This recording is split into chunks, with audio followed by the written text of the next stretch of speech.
स्वागत है आप सभी का टीचिंग मंत्रा पर। तो आज की क्लास में हम डिस्कस करने वाले हैं EMRS का एग्जाम जो कि कल 21 दिसंबर 2025 को हुआ था। उसमें जो आपके क्वेश्चन रहे थे शिफ्ट 1 में जो कि हॉस्टल वार्डन में रहे थे, तो उसको हम डिस्कस करने वाले हैं। तो आइएगा स्टार्ट करते हैं आज के बेहतरीन सेशन को, जिसमें हम 21 दिसंबर 2025 शिफ्ट 1 हॉस्टल वार्डन वाले पेपर को डिस्कस करेंगे। किस लेवल के क्वेश्चन रहे थे, आइए इनको डिस्कस कर लेते हैं। वेरी गुड इवनिंग है बच्चे, सभी को वेरी गुड इवनिंग है। ऑल ओके है? जल्दी से मुझे बताएंगे ऑडियो वीडियो सब क्लियर है? एक बार मुझे कंफर्म कर दीजिए ऑडियो वीडियो सब क्लियर है ताकि हम कंटिन्यू चले। जी ऑल क्लियर है। आइएगा स्टार्ट कर लेते हैं फर्स्ट क्वेश्चन के साथ। क्या है फर्स्ट क्वेश्चन?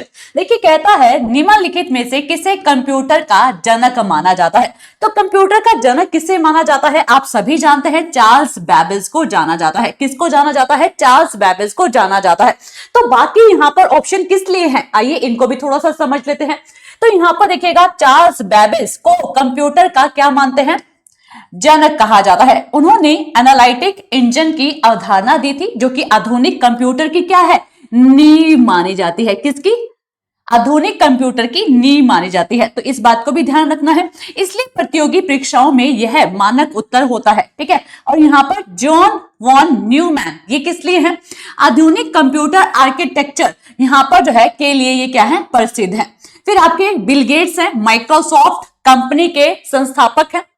फिर आपके एलन ट्यूरिंग जो मैं हमेशा कहती हूं मॉडर्न कंप्यूटर के जनक ये माने जाते हैं। मॉडर्न कंप्यूटर जो कि आप अब देख रहे हैं एआई का यूज हो चुका है, चैट जीपीटी होगी, जेमिनी होगी, ये सभी किस में आते हैं? ये सभी किस में आते हैं? आपके इसमें आते हैं, एलन ट्यूरिंग के द्वारा जो दिए गए हैं आपके मॉडर्न कंप्यूटर में आते हैं। ठीक है जी, तो ये बात आपको ध्यान रखनी है। चलिएगा आगे चलते हैं। नेक्स्ट क्वेश्चन क्या है? कहता है कंप्यूटर नेटवर्क में मैन का अर्थ क्या है। देखिए ये मैंने क्वेश्चन बहुत बार आपको करवाया है, जहां पर मैं सभी फुल फॉर्म आपको करवाती हूं, चाहे लैन की है, पैन की है, वैन की है, मैन की है, कि आपको सभी की फुल फॉर्म पता होनी चाहिए और सभी के यूज पता होना चाहिए कि ये कितने नेटवर्क को कवर करते हैं। तो अब यहां पर क्या पूछा गया था क्वेश्चन में कल? मैन का अर्थ क्या है? तो मैन क्या होता है? मेट्रोपॉलिटन एरिया नेटवर्क होता है। तो राइट आंसर यहां पर क्या बन जाएगा? हमारा ऑप्शन नंबर बी बन जाएगा। और ये नेटवर्क कितना कवर करता है इसको भी बताते हैं। तो यहां पर देखिए एक शहर के स्तर के नेटवर्क को कवर करता है, सिर्फ एक ही सिटी के नेटवर्क को कवर करता है। और लैन की बात की जाए तो लोकल एरिया नेटवर्क, जिसका उपयोग छोटे क्षेत्र जैसे कि एक कमरा है, ऑफिस है, स्कूल लैब है, कंप्यूटर प्रिंटर आदि को जोड़ने में जो है किया जाता है। और लैन आमतौर पर वायर्ड नेटवर्क ईथरनेट केबल से बनाया जाता है और प्रिंटर शेयरिंग के लिए सबसे अधिक उपयोग किया जाता है। फिर आपका पैन क्या है? पर्सनल एरिया नेटवर्क, बहुत छोटा क्षेत्र, ब्लूटूथ, मोबाइल, लैपटॉप इनके लिए इस्तेमाल होता है।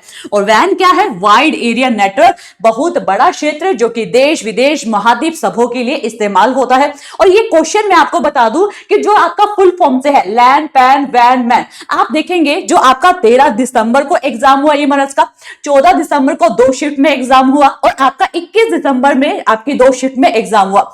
सभी शिफ्ट में एक क्वेश्चन यहां से था, सभी शिफ्ट में एक क्वेश्चन यहां से था। कहीं पर आपसे एक ही फुल फॉर्म पूछ ली कि लैन में एक ही फुल फॉर्म क्या है, कहीं में मैन का इस्तेमाल, कहीं में पैन का इस्तेमाल। तो ये सभी जो है यहां से पूछे गए, तो सभी पेपर में एक क्वेश्चन यहां से जरूर आया। तो आप सभी को ये सभी फुल फॉर्म याद होनी चाहिए और कितना नेटवर्क कवर करते हैं ये भी आपको पता होना चाहिए। ठीक है जी।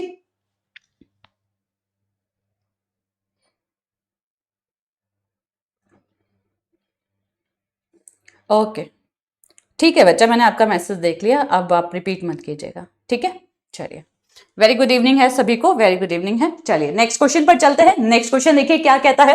कहता है किसी वेबसाइट के मुख्य पृष्ठ को क्या कहते हैं? HTML पेज कहते हैं, सर्च पेज कहते हैं, वेब पेज कहते हैं या फिर होम पेज कहते हैं? क्या कहा इसने? किसी वेबसाइट के मुख्य पृष्ठ को क्या कहा जाता है? जब भी कोई वेबसाइट खोली जाती है तो वहां पर सबसे पहला पेज जो होता है ना, उसे हम क्या कहते हैं? होम पेज कहते हैं। मैंने अपनी क्लासेस में करवाया हुआ है कि वेबसाइट की कोई भी यहां पर हम साइट खोलते हैं तो अब जैसे ही खोलते हैं वो आपका क्या होता है? होम पेज होता है। ठीक है जी, क्या होता है? होम पेज होता है। बाकी क्या होंगे आइएगा इनको भी थोड़ा सा समझ लेते हैं। HTML ये क्या है, वेबसाइट है। सर्च इंजन क्या है, ये भी आपका जो है वेबसाइट में आता है, और वेब पेज भी आपका वेबसाइट के लिए होता है। लेकिन इसने पूछा था कि मुख्य पृष्ठ क्या है, ठीक है, मुख्य पृष्ठ पूछा था तो आप कहेंगे होम पेज होता है। जैसे ही ओपन करेंगे उसे हम होम पेज कहते हैं, ठीक है। चलिएगा नेक्स्ट क्वेश्चन देखिए। Next question very important. यहां पर निम्नलिखित में से कौन सा वेब ब्राउजर नहीं है, नोट के लिए पूछ लिया है। MS एक्सेल नहीं है, माइक्रोसॉफ्ट एज नहीं है, गूगल क्रोम नहीं है, मोजिला फायरफॉक्स नहीं है। तो आप देखिए यहां पर देखिएगा वेब ब्राउजर, सबसे पहले इन्हें देखिए। वेब ब्राउजर कौन कौन से हैं, गूगल क्रोम है। क्या गूगल क्रोम है, बिल्कुल है। फिर आपका है माइक्रोसॉफ्ट एज, क्या माइक्रोसॉफ्ट एज है, बिल्कुल है। फिर आपका ओपेरा है, इंटरनेट एक्सप्लोरर है, सफारी है, ब्रेव है, मोजिला फायरफॉक्स, मोजिला फायरफॉक्स आप देख पा रहे हैं, मोजिला फायरफॉक्स, और आपका टोर ब्राउजर। तो यहां पर आपने देखा कि ये तीन तो आपके किस में आ रहे हैं, वेब ब्राउजर में आ रहे हैं। लेकिन MS एक्सेल किस में आता है, आपकी एप्लीकेशन सॉफ्टवेयर में आता है। MS एक्सेल आपका किस में आता है, एप्लीकेशन सॉफ्टवेयर में आता है। तो नहीं के लिए आपका option number A is the right answer. Option number A is the right answer. Clear हुई इतनी बात, क्लियर हुई? हाँ जी, ये एप्लीकेशन सॉफ्टवेयर होता है। चलिएगा नेक्स्ट क्वेश्चन पर बढ़ते हैं। नेक्स्ट क्वेश्चन क्या है हमारा, नेक्स्ट क्वेश्चन देखिए, कौन सी संचार सेवा मुख्य रूप से टेक्स्ट आधारित है और छोटे संदेशों के त्वरित आदान प्रदान की अनुमति देती है। SMS है, पॉडकास्ट है, ईमेल है, या फिर वीडियो कॉल है। तो आपको बताना है कि यहाँ पर सेवा मुख्य रूप से टेक्स्ट आधारित होती है। तो टेक्स्ट आधारित कौन सी है ये आपको बताना है। देखिए पॉडकास्ट में तो हम एक मैसेज को क्या है, काफी लोगों तक भेज देते हैं, है ना, चाहे वो ऑडियो के माध्यम से हो, चाहे वीडियो के माध्यम से हो, चाहे आपके टेक्स्ट के माध्यम से हो, ठीक है। लेकिन यहाँ पर ईमेल में तो आप वीडियो को भी कर सकते हैं, या फिर कोई फाइल है, फाइल को अटैच करके भी भेज सकते हैं। वीडियो कॉल है, उस पर आप सिर्फ वीडियो करेंगे, ना ही टेक्स्ट करेंगे। टेक्स्ट सिर्फ किसमें किया जाता है, SMS में किया जाता है। किसमें किया जाता है, SMS में किया जाता है। लेकिन SMS की फुल फॉर्म क्या होती है, short message service. Very good, very good, बहुत ही अच्छा आंसर। यहां पर SMS की फुल फॉर्म है शॉर्ट मैसेज सर्विस। बिल्कुल सही जवाब दिया। तो right answer option number A हो जाएगा। नेक्स्ट पर बढ़िए। नेक्स्ट क्या है हमारा, निम्नलिखित में से कौन सा इनपुट डिवाइस नहीं है। देखिए क्या कहा इसने, इनपुट डिवाइस नहीं है, यानी कि आउटपुट डिवाइस है। तो यहां पर वेबकैम है, स्पीकर है, टच पैड है, या फिर कीबोर्ड है। आपको बताना है इनपुट डिवाइस कौन सा नहीं होता है। देखिए वेबकैम क्या है, वेबकैम क्या है, इनपुट डिवाइस है। क्या करता है, इनपुट लेता है, यानी कि कैमरे से कैप्चर करता है। आपका ये क्या है, टच पैड क्या है, टच पैड क्या है, यहां पर देखिएगा मैंने आपको करवाया हुआ है। टच पैड क्या है, इनपुट डिवाइस है, ठीक है जी, इनपुट डिवाइस है। और कीबोर्ड क्या है, ये भी इनपुट डिवाइस है, जिसके माध्यम से हम इनपुट देते हैं। लेकिन जो आपका स्पीकर है, जो आपका स्पीकर है, ये क्या होता है, आउटपुट डिवाइस होता है। ये आपका आउटपुट डिवाइस होता है। आप इनपुट देते हैं, लेकिन स्पीकर आपको क्या देता है, आउटपुट देता है। आप इनपुट देते हैं किसको, म्यूजिक, अपने फोन में देते हैं ब्लूटूथ के माध्यम से कि हमें कोई म्यूजिक सुनना है। तो स्पीकर क्या देता है, आपको आउटपुट देता है। वही गाना स्पीकर में चला के आपको जो है देता है, और आपको आउटपुट मिल जाता है, जिस पर आप थर थरा कर जो है नाचने लग जाते हैं, ठीक है। तो स्पीकर क्या होता है, आपका आउटपुट डिवाइस होता है। तो इनपुट डिवाइस, आउटपुट डिवाइस दोनों ही मैंने आपको बताए हुए हैं। तो ये पिक्चर अगर आपने ध्यान से समझ ली तो कोई भी डाउट इनपुट आउटपुट डिवाइस को लेकर नहीं होगा, ठीक है जी। चलिएगा नेक्स्ट पर बैठते हैं। नेक्स्ट आपका क्या है, कहता है निम्नलिखित में से कौन सा क्लाउड स्टोरेज का उदाहरण है। मेमोरी स्टिक है, पेन ड्राइव है, हार्ड डिस्क है, या फिर गूगल ड्राइव है। तो सबसे पहले यहां पर समझिएगा क्लाउड स्टोरेज कौन कौन से हैं। आपका वन ड्राइव, ये भी क्लाउड स्टोरेज है। आई क्लाउड, यहां पर गूगल ड्राइव, यहां पर ड्रॉप बॉक्स और उबंटू, ये सभी क्या है, आपके क्लाउड स्टोरेज है। क्या है, ये क्लाउड स्टोरेज है। तो अब आप बता पाएंगे क्लाउड स्टोरेज का उदाहरण कौन सा होगा। तो यहां पर क्लाउड स्टोरेज का उदाहरण आपका गूगल ड्राइव हो जाएगा। क्या हो जाएगा, गूगल ड्राइव हो जाएगा। Option number D is the right answer. Clear हुई इतनी बात। बी कैसे दे रहे हो बच्चे, बी कैसे दे रहे हो, बता तो दिया सभी। यहां पर क्लाउड स्टोरेज में आपका गूगल ड्राइव आता है, तो ऑप्शन नंबर डी बनेगा, ठीक है जी, ऑप्शन नंबर डी बनेगा।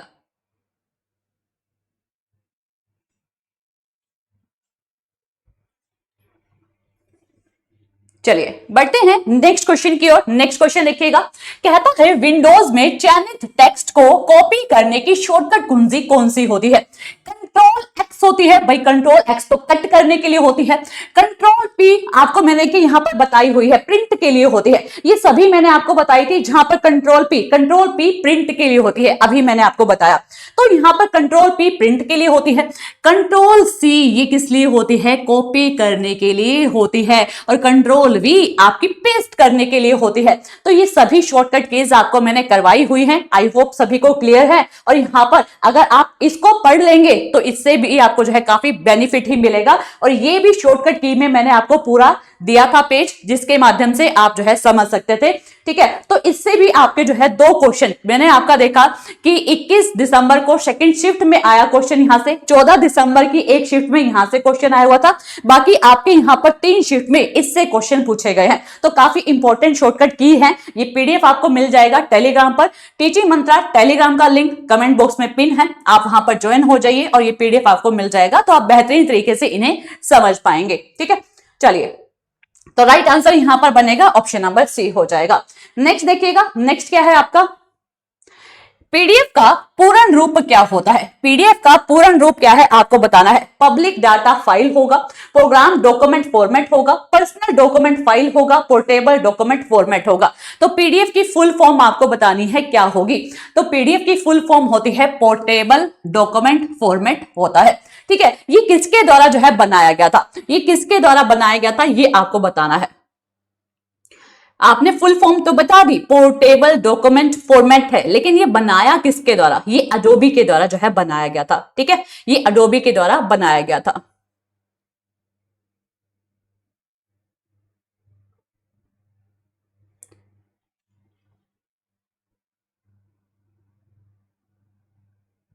स्वाति, मेरी जितनी भी क्लासेस हुई है ना यूट्यूब पर, सभी क्लासेस की मैंने पीडीएफ डाली हुई है। अगर आप फाइल में जाकर देखेंगे ना टेलीग्राम के, तो वहां पर आपको सभी फाइल शो हो जाएंगी जो कि मेरी यूट्यूब क्लासेस की हैं, ठीक है। चलिए, नेक्स्ट क्वेश्चन देखिएगा। नेक्स्ट क्वेश्चन क्या है, निम्नलिखित में से कौन सा सुरक्षित पासवर्ड सबसे उपयुक्त उदाहरण है, यानी कि सबसे बेस्ट वाला पासवर्ड कौन सा होगा। इसे देखिए, ये जो है ना इस तरह का क्वेश्चन पासवर्ड वाला सभी शिफ्ट में आया, चाहे ईएमआरएस का 13 तारीख को हुआ, 14 को हुआ, 21 तारीख को हुआ, तो तीनों ही दिन में यहां से पासवर्ड से क्वेश्चन जरूर आया हुआ था कि सुरक्षित पासवर्ड कौन सा होता है। तो पहले ही शिफ्ट में मैंने जो है बता दिया था 13 तारीख वाली में कि जहां पर क्या है, बड़े अक्षर आ जाएं, ठीक है, यानी कि कैपिटल लेटर हो, जहां पर छोटे अक्षर हो, जहां पर अंक हो, और जहां पर विशेष चिन्ह हो, ये सभी जहां पर होंगे ना, वो आपका क्या है, स्ट्रॉन्ग पासवर्ड बन जाता है। तो स्ट्रॉन्ग पासवर्ड सिर्फ एक ही में आ रहा है, जहां पर आपका थर्ड ऑप्शन है, जिसमें बड़ा लेटर, छोटा लेटर, विशेष चिन्ह हो गए और अंक हो गए, ये सभी इसमें मौजूद हैं, जिससे ये क्या बन जाता है, स्ट्रॉन्ग बन जाता है, और कोई भी अनुमान इसमें नहीं लगा पाता कि क्या पासवर्ड डाला जाएगा। आप सिंपल 1 2 3 डाल देंगे तो कोई भी यहां पर चेक करके देख सकता है, ABCD डाल देंगे वो भी करके देख सकता है, या फिर डेट ऑफ बर्थ वो आपका अनुमान लगा लेगा, इसका बर्थडे इस दिन है ना, तो उस तरह से डालते देख सकता है। लेकिन जहां पर बड़े अक्षर, छोटे अक्षर, अंक और विशेष चिन्ह होंगे, वो जो है काफी मजबूत पासवर्ड बन जाता है, जो कोई अनुमान नहीं लगा सकता। तो राइट आंसर यहां पर बन जाएगा ऑप्शन नंबर सी बन जाएगा, ठीक है जी, ऑप्शन नंबर सी बन जाएगा। चलिएगा नेक्स्ट पर देखिए, नेक्स्ट क्या है हमारा क्वेश्चन नंबर 11, निम्नलिखित में से कौन सा एक ओपन सोर्स ऑपरेटिंग सिस्टम है। क्या कहा इसने, कौन सा यहां पर ऑपरेटिंग सिस्टम है ओपन सोर्स का, मैकोस है, iOS है, MS विंडोज 10 है, या फिर उबंटू है। तो यहां पर इन्हें समझने की जरूरत है, फिर हम आगे करते हैं। देखिए, ओपन सोर्स ऑपरेटिंग सिस्टम वह होता है जिसका सोर्स कोड सभी के लिए क्या होता है, खुला होता है। भाई नाम ही क्या है, ओपन सोर्स है ना, तो ये क्या है, सभी के लिए क्या होगा, खुला होगा, यानी कि ओपन होगा, जिसे कोई भी देख सकता है, बदल सकता है और मुफ्त में उपयोग भी कर सकता है। तो मुफ्त में उपयोग कौन सा होगा, मैकोस होगा। यह एप्पल का प्रोप्राइटरी बंद स्रोत है। क्या कहा इसने, ये तो बंद स्रोत है, ओपन नहीं है, तो ये भी नहीं होगा। फिर आपका है एप्पल iOS, यह भी एप्पल का बंद सोर्स है, क्लोज सोर्स है, तो ये भी नहीं होगा। MS विंडो, यह माइक्रोसॉफ्ट का प्रियोरिटी OS है, इसका सोर्स कोड पब्लिक नहीं होता, जिसे यहां पर आसानी से पब्लिक नहीं खोल सकती, तो ये भी नहीं होगा। तो ओपन सोर्स के लिए जो है उबंटू होगा, यह लिनक्स पर आधारित ओपन सोर्स ऑपरेटिंग सिस्टम है। इसका सोर्स कोड मुफ्त और सभी के लिए क्या है, उपलब्ध होता है, कि इसे कोई भी खोल सकता है, इसलिए इसका नाम क्या है, ओपन सोर्स ऑपरेटिंग सिस्टम है। ठीक है जी। ऑपरेटिंग सिस्टम तो सभी हैं, लेकिन ओपन वाला हमें बताना था, तो वो आपका कौन सा है, उबंटू है। ठीक है, वो कौन सा है, उबंटू है। चलेगा, तो यहां पर राइट आंसर क्या बन जाएगा, ऑप्शन नंबर डी बन जाएगा, ऑप्शन नंबर डी बन जाएगा। आई होप सभी को क्लियर हुआ होगा। ठीक है, देखिए बताने को मैं डायरेक्टली यहां पर आंसर भी बता सकती थी, लेकिन चीजें समझ में नहीं आती, इसलिए जो है डिटेल में मैं आपके लेकर आई हूं, ताकि ये जब आपको पीडीएफ मिले आप बाद में रिवाइज करें तो आसानी से आपको समझ में आ जाए। ठीक है, क्लियर हुआ होगा सभी को। चलिएगा नेक्स्ट क्वेश्चन पर बढ़ जाते हैं। नेक्स्ट क्वेश्चन क्या है, कंप्यूटर नेटवर्क में HTTP का अर्थ क्या है। देखिए मैंने आपको हमेशा दो प्रोटोकॉल बताए हैं कि आपके दो प्रोटोकॉल होते हैं, एक आपका HTTP होता है ना, एक आपका HTTPS होता है। ठीक है, यहां से सभी शिफ्ट में क्वेश्चन आया है, सभी शिफ्ट में यहां से क्वेश्चन आया है। तो देखिए HTTP का अर्थ क्या होता है, हाइपर टेक्स्ट ट्रांसफर प्रोटोकॉल होता है। लेकिन जब S लगा दिया जाए, जब S लगा दिया जाए तो ये किसके लिए होता है, hyper text transfer protocol secure होता है। इस एस का मतलब आपसे पूछ लिया जाता है, तो ये क्या है, सिक्योर होता है, यानी कि जो क्या है आपकी ऑफिशियल साइट है जहां पर ऑफिशियल डाटा आपको मिलेगा। तो यहां पर HTTPS का अर्थ पूछा था, तो option number C is the right answer. बाकी आपको एस का भी यहां पर ध्यान रखना है, एस क्या है, सिक्योर होता है। क्लियर है इतनी बात। आइएगा नेक्स्ट पर बढ़ते हैं।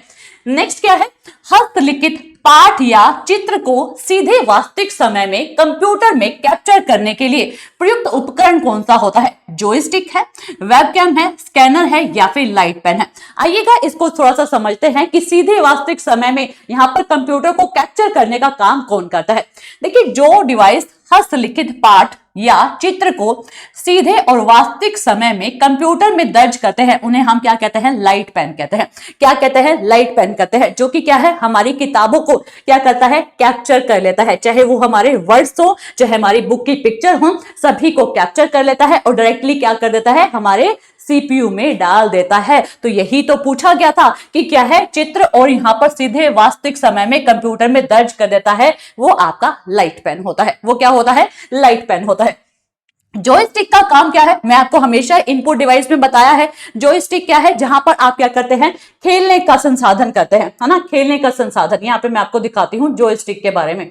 ये देखिएगा, ये आपका जॉयस्टिक है, ये आपका क्या है, जॉयस्टिक है। इस रिमोट का इस्तेमाल कभी ना कभी आपने किया होगा गेमिंग के लिए। जब आप गेमिंग खेलते हैं, इनपुट देते हैं कि आप किसी भी गेम जो चल रही है उसको क्या है, प्रोसेस करते हैं कि ये जो है पर्सन हो या फिर बॉल हो या फिर कुछ भी हो, जिसको प्रोसेस करते हैं, इनपुट देते हैं कि उसी डायरेक्शन में जो है ये काम करे। तो आप इस रिमोट के माध्यम से इस गेमिंग को जो है इनपुट देते हैं, तो ये क्या है, गेमिंग के लिए होता है। अब यहां पर आगे देखते हैं, चलिए। तो यहां पर स्कैनर, स्कैनर का इस्तेमाल किस लिए होता है, इसको देख लेते हैं। स्कैनर यह पहले से लिखे हुए कागज को स्कैन करता है और यह रियल टाइम इनपुट नहीं देता। ठीक है जी, रियल टाइम पर नहीं देता। और लाइट पेन किस लिए है, स्क्रीन पर सीधे लिखे ड्रॉ करने की सुविधा देता है और रियल टाइम में कंप्यूटर को क्या कर देता है, इनपुट दे देता है। तो राइट आंसर यहां पर हमारा क्या बन जाएगा, लाइट पेन बन जाएगा। ठीक है, हाँ जी, वीडियो गेम का रिमोट जॉयस्टिक होता है। ठीक है, चलिएगा नेक्स्ट पर चलते हैं। अब यहां पर राइट आंसर तो बना आपका ऑप्शन नंबर डी। नेक्स्ट पर चलते हैं। नेक्स्ट आपका क्या है, क्वेश्चन नंबर 14 कहता है, निम्न में से कौन सा उपकरण आउटपुट डिवाइस के रूप में उपयोगी निम्नलिखित किया जाता है। प्लॉटर किया जाता है, सीसीटीवी कैमरा किया जाता है, स्कैनर किया जाता है या फिर बारकोड रीडर किया जाता है। पूछा क्या इसने, मेनली आउटपुट डिवाइस के रूप में उपयोग हो रहा है, यानी कि आउटपुट डिवाइस ही पूछा है। तो इनपुट आउटपुट डिवाइस जब आपको पता होंगे तभी आप बता पाएंगे। तो यहां पर इनपुट डिवाइस कौन से हैं आपके, कीबोर्ड है, स्कैनर है, ट्रैकबॉल है, MICR है, touch pad, touch panel, joystick, barcode, mouse, OCR। और आउटपुट डिवाइस मॉनिटर है, प्रिंटर है, स्पीकर है, हेडफोन है, प्रोजेक्टर है, ग्राफिक कार्ड है और आपका स्कैनर है। अब पूछा है आउटपुट डिवाइस के बारे में कि आउटपुट डिवाइस कौन सा है। तो सीसीटीवी कैमरा ये आपका क्या है, इनपुट डिवाइस है। स्कैनर क्या है, इनपुट डिवाइस है। बारकोड रीडर क्या है, इनपुट डिवाइस है। लेकिन जो आपका प्लॉटर है, अभी आपने यहां पर प्लॉटर क्या होता है, प्रिंटर के रूप में जो है कार्य करता है, प्रिंट आउट हमें निकाल कर देता है। तो प्रिंट आउट जब हम इससे निकालेंगे तो ये क्या दे रहा है, हमें आउटपुट दे रहा है। तो इसे हम क्या कहेंगे, आउटपुट डिवाइस कहेंगे। इसे हम क्या कहेंगे, आउटपुट डिवाइस कहेंगे। तो right answer option number A हो जाएगा।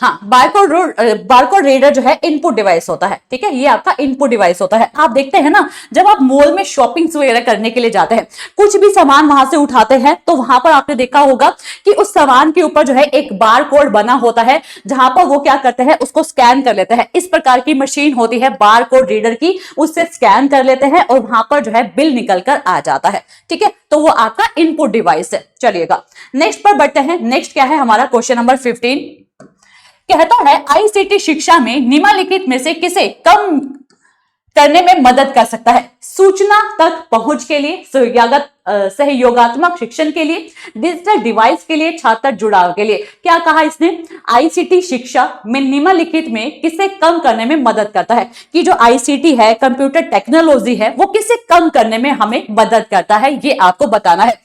सूचना तक पहुंच को, सहयोगात्मक शिक्षण को, डिजिटल डिवाइस को, या फिर छात्र जुड़ाव को, किसको कम करेगा, ये आपको बताना है।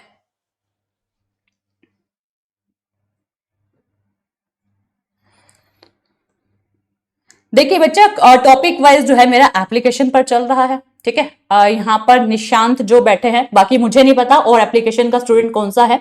निशांत जो है एप्लीकेशन की स्टूडेंट है और उसे मालूम है कि मेरा topic wise with practice application पर चल रहा है, ठीक है। और यूट्यूब पे मैं आपको सभी मिक्स क्वेश्चन की प्रैक्टिस कराती हूं और आपने देखा होगा जितने भी मैंने प्रैक्टिस सेट करवाए, वहां पर आपके ईएमआरएस के एग्जाम में काफी हेल्प आपको मिली है। 15 में से 14 क्वेश्चन मेरी क्लास से आए हैं, ठीक है। जितने भी यूट्यूब पे मैंने करवाई है प्रैक्टिस सेट, 15 में से 14 क्वेश्चन, एक आधा क्वेश्चन ही इधर उधर हुआ होगा, ठीक है, लेकिन 14 क्वेश्चन मेरे बोर्ड से आए हुए हैं, ठीक है।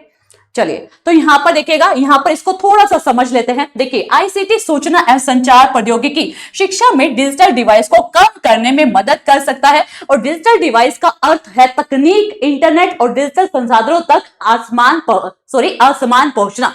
और सूचना तक पहुंच, एक्सेस टू इंफॉर्मेशन, आईसीटी इसे पहुंच बढ़ाता है, कम नहीं करता।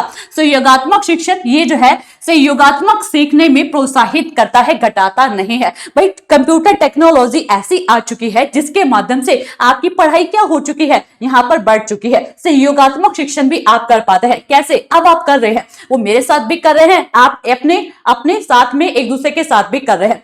आप व्हाट्सएप ग्रुप में जुड़ते हैं तो वहां पर भी सहयोगात्मक शिक्षण करते हैं, टेलीग्राम पर जुड़ते हैं तो उसके माध्यम से भी कर लेते हैं। तो ये क्या है? टेक्नोलॉजी ही तो है, तो ये तो बढ़ावा देती है, ना कि घटाती है। छात्र का जुड़ाव, भाई छात्र का जुड़ाव क्या है? बढ़ाता है, कम नहीं करता। आप सभी डेली यहाँ पर अगर क्लास में आते हैं तो क्या है, आपका जुड़ाव और स्ट्रॉन्ग होता है। व्हाट्सएप ग्रुप में जुड़े हैं आप, टेलीग्राम पर जुड़े हैं, तो सभी में आपका जुड़ाव जो है बढ़ता चला जाता है जब तक आप पढ़ रहे हैं। डिजिटल डिवाइस यहाँ पर आईसीटी के माध्यम से ऑनलाइन शिक्षा, ई लर्निंग और डिजिटल संसाधनों की मदद सेवा तक जो है असमानता को कम किया जा सकता है। तो यहां पर राइट आंसर क्या बन जाएगा? ऑप्शन नंबर सी बन जाएगा। क्या बन जाएगा? ऑप्शन नंबर सी बन जाएगा। क्लियर है इतनी बात?